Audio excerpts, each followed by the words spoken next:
ಜಗದ ಅಣುವಿನಲ್ಲಿ ಕಣಕಣದಲ್ಲಿ ಶಕ್ತಿ ತುಂಬಿದೆ, ಶಕ್ತಿ ತುಂಬಿದೆ.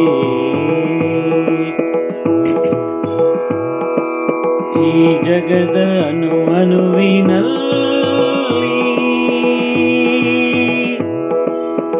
ಕಣಕಣದಲ್ಲಿ ಶಕ್ತಿ ತುಂಬಿದೆ,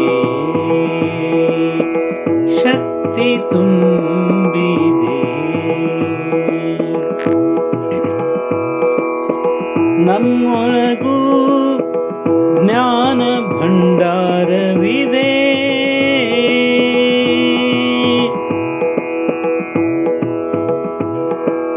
ಬರಿಗಣ್ಣಿಗೆ ಕಾಣದಾಗಿದೆ, ಬರಿಗಣ್ಣಿಗೆ ಕಾಣದಾಗಿದೆ.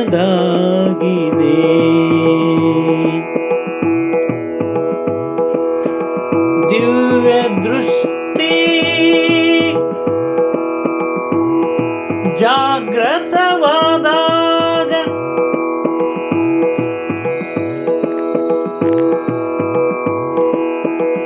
ದಿವ್ಯ ದೃಷ್ಟಿ ಜಾಗೃತವಾದಾಗ ಎಲ್ಲವೂ ಇದೆ, ಎಲ್ಲವೂ ಇದೆ, ಎಲ್ಲವೂ ಇದೆ. ನಿಜಾತ್ಮ ಶಿವನ ಉಪಕಾರ ಸ್ಮರಣೆಯೊಂದಿದ್ದರೆ ಸಾಕು,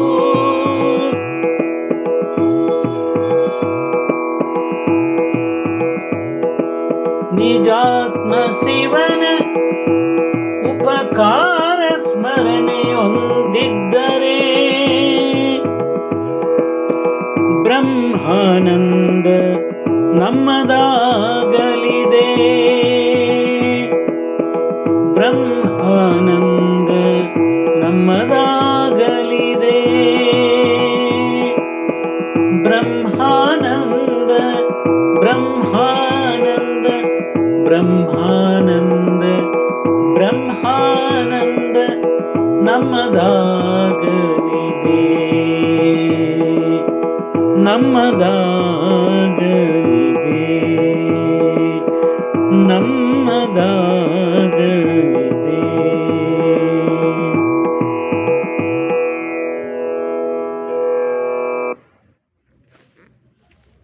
ಈ ಜಗತ್ತಿನ ಅಣುವಿನೊಳಗೆ ಕಣದೊಳಗೆ ಅದೆಷ್ಟು ಚಿಕ್ಕದಿರ್ತದೆ ಅಂದರೆ ಕಣ್ಣಿಗೆ ಕೂಡ ಕಾಣುವುದಿಲ್ಲ, ಕಣವೂ ಕಾಣುವುದಿಲ್ಲ. ಆದರೆ ಅದರೊಳಗಿರುವ ಶಕ್ತಿ ಅಪರಂಪಾರ.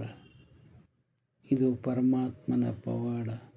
ಅಂಥ ಅದ್ಭುತ ಜಗತ್ತನ್ನು ಇಲ್ಲಿ ನಿರ್ಮಾಣ ಮಾಡಿ ನಮಗಾಗಿ ಪರಮಾತ್ಮ ಏನೆಲ್ಲ ಕೊಟ್ಟು ಕಳಿಸಿದಾನಂದರೆ, ನಮ್ಮೊಳಗೂ ಕೂಡ ಈ ಶರೀರ ಚಿಕ್ಕದಿದ್ದರೂ ಜ್ಞಾನ ಭಂಡಾರ ಅಪರಂಪಾರವಾಗಿದೆ. ಅದನ್ನು ಒಳಗೆ ಇಟ್ಟು ಕಳಿಸಿದ್ದಾನೆ. ಆದರೆ ಅದು ಬರಿಗಣ್ಣಿಗೆ ಕಾಣುವುದಿಲ್ಲ. ಯಾವಾಗ ದಿವ್ಯ ದೃಷ್ಟಿಯು ನಮ್ಮ ಒಳಗೆ ಜಾಗೃತ ಆಗ್ತದೋ ಆವಾಗ ಮಾತ್ರ ಅಲ್ಲಿ ಜ್ಞಾನ ಭಂಡಾರ ಹರಿವಿದ್ದು ಕಾಣಿಸ್ತದೆ. ಅದಕ್ಕಾಗಿ ದಿವ್ಯ ದೃಷ್ಟಿ ಬರಬೇಕು, ನಮ್ಮೊಳಗೆ ನೋಡುವಂಥ ದಿವ್ಯ ದೃಷ್ಟಿ ಇದ್ದರೆ ಎಲ್ಲವೂ ಅಲ್ಲಿ ಕಾಣಿಸ್ತದೆ. ನಿಜಾತ್ಮ ಶಿವ ಇಷ್ಟೆಲ್ಲ ಕೊಟ್ಟು ಕಳಿಸಿದ ಮೇಲೆ ಅವನು ಒಂದಿಷ್ಟು ಉಪಕಾರ ಸ್ಮರಣೆ ಮಾಡಿದರೆ ಬ್ರಹ್ಮಾನಂದವನ್ನೇ ನಮಗೆ ಕೊಡ್ತಾನೆ. ಆ ಬ್ರಹ್ಮಾನಂದದಲ್ಲಿ ನಾವು ತೇಲಾಡ್ತೀವಿ.